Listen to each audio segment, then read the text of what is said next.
Hello, welcome back to the channel. So today we're going to be adjusting the operating RPMs on our Honda Snowblower. So based on what model you have and what engine you have, the recommended RPMs are going to be different. So if it's the 724 with the GX200, it's 3,800 RPMs. If it's a 928 with the GX270, you're looking at 3,600 RPMs. And if it's the 1332 with the GX390, you're at 3,500. These are recommendations based on the manufacturer. The truth is, you could even run a little higher than what they recommend.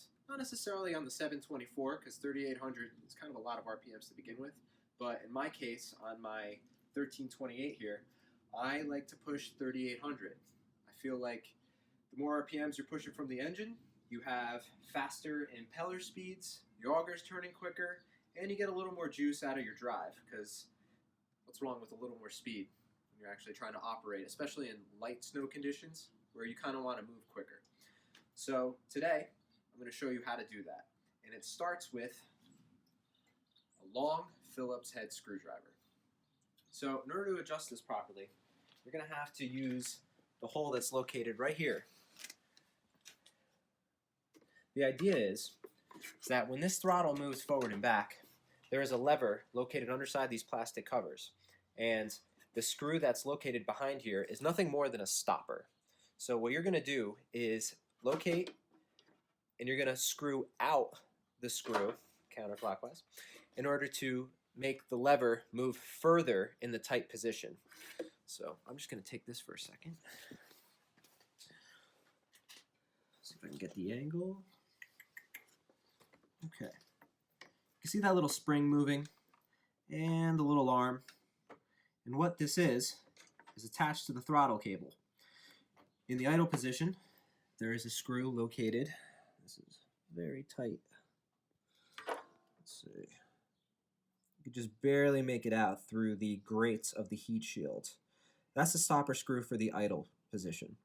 And there's just an identical screw located in the full throttle position. It's not always easy to get to. Your best method of doing so is having a long enough screwdriver that allows you to kind of work comfortably instead of being tucked underneath the console of the machine. So,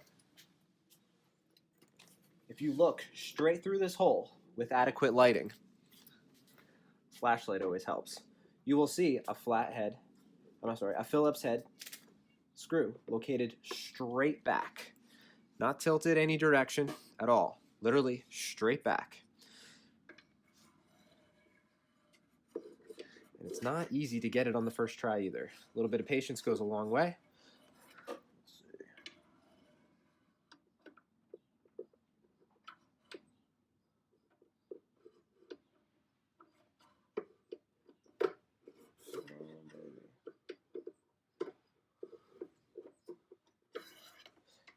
It'd be too perfect if I could do this on the first try.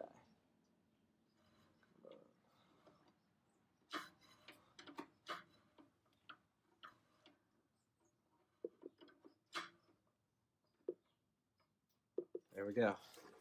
That's our spot. You know you have it when you have just a little bit of resistance and it's in a groove where you can't move the screwdriver kind of left or right. It's in its home. So, if you want to increase engine RPMs, you're going to be backing this screw out so that when you go full throttle, the lever will move back further by the time it meets that stop. If you want to reduce your RPMs, obviously, it's the other way around. You'd be tightening it clockwise. Okay, so when you go to make this adjustment, I recommend that you warm up the engine fully. That's very important. A lot of people make their adjustments cold because they're hasty, and that's not the right way of doing it, even if you're adjusting an old car with a carburetor. So, I'm going to start the machine up now. It is warm. Okay. Now, if you look at my operating RPMs, I have my idle set to 2,100, 2,000. Somewhere in that territory is fine.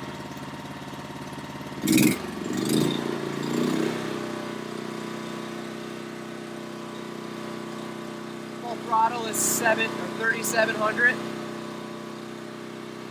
Now when you make your adjustments, it's best to back the throttle off and then tweak the screw and then revisit full throttle on the lever.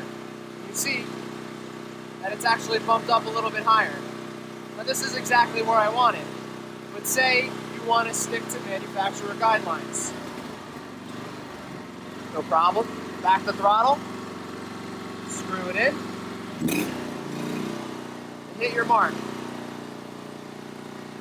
We're getting a little bit closer.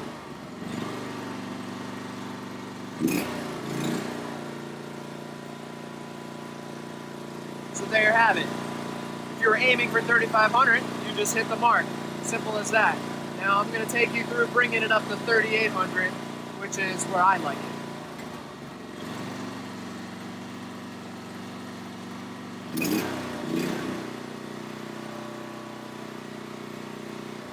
Almost.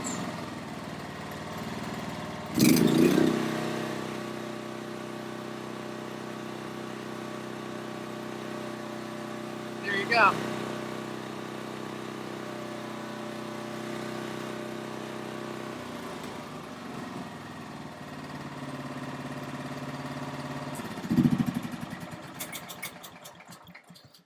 Okay, so it's quite simple to do. Just takes a little bit of patience to get your screwdriver in the hole as needed. If you've watched my previous video and you've rejetted your machine, in all likelihood, even if the engine was set to manufacturer specs from the factory, rejetting it and putting a larger jet will actually increase your engine RPMs typically by 100 to 200 RPMs, just because it's getting the proper fuel that it needed to run at its optimal level. So now you have a couple more RPMs to work with, which kind of puts you in a good position. There's other ways of actually reading this too. This is a simple $30 tachometer hour meter that you can get off of Amazon. There's all sorts of different brands you could buy. An alternative to that is something that's a little more specialized. Here I have something that I use when I set RPMs on chainsaws. This thing has a 20,000 RPM limit, which nothing will spin that fast, but at least it could do it. Super fast refresh rate, which is great for chainsaws when you're checking your wide open throttle with the high screw, so that you're not sitting at zero load and high RPMs for a long time. You know, pick your poison. Each is good. It doesn't matter what you use as long as you're setting it correctly. And thank you for watching. Hey folks, one more thing I wanted to add. So, all the newer generation Honda engines, I believe starting somewhere around like 2013, 2012, they started using a different style ignition coil. I believe it's called the UT2, and what it is it's rev limiting, meaning there is a rev limiter. So in this case, it's 4,000 RPMs. You can't exceed 4,000 RPMs because the coil will simply cut spark and limit you to that 4,000 ceiling. I wouldn't necessarily recommend going any higher than 3,800, and the reason for that is if you read the HSS service manual, the hydrostatic drive actually has a ceiling for where they recommend the amount of revolutions you could be spinning that pump. And considering that the HSS 724 runs 3,800, I figured it was pretty reasonable to just go for 3,800 in my case too. It's really up to you. There's obviously durability concerns when you consider revving anything faster, especially than what they recommend. So, of course, do this at your own risk. But we are talking about a Honda engine, not some Chinese knockoff. This is the genuine deal. They have better flywheels, better components, connecting rods. You know, the risk of grenading anything is obviously way lower than a budget-oriented or cheaper engineered engine. But, of course, weigh your options and decide what's better for you. Worst comes to worst, hit the specified value. The last thing you want is an engine that's spec'd at 3,500 RPM, only spinning 3,200 RPM, because you're throwing performance out the window. So once again, good luck, and thank you for watching.